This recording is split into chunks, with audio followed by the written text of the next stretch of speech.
6:05 right now, and today marks the 60th anniversary of the first Surgeon General's report on smoking and health. It was really the first time they said cigarette smoking causes lung cancer and is linked to some other serious diseases. That 1964 report, of course, represented a milestone in the country's changing attitude against tobacco.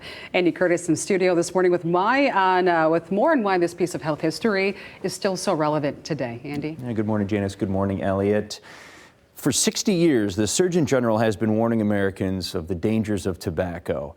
And they have been making a lot of progress, with the smoking rate among adults dropping by 73% since 1965 and 90% in high school students since the 1990s. That's all according to the Surgeon General. But even with this progress, the numbers show tobacco use remains the #1 cause of preventable death and disease, killing more than 480,000 Americans and costing the United States over $240 billion in healthcare expenditures every year.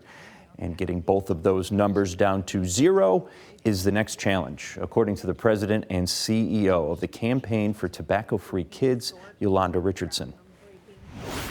The healthcare costs associated with smoking and with vaping are quite substantial, resources we could be using for other things. And so we want to just make sure that people know that, the health impacts are incredibly important, as well as the cost are important, but also, we want to create a future without addicts. And so we have an opportunity to do that by just putting in some really clear public health policies that are ripe for approval.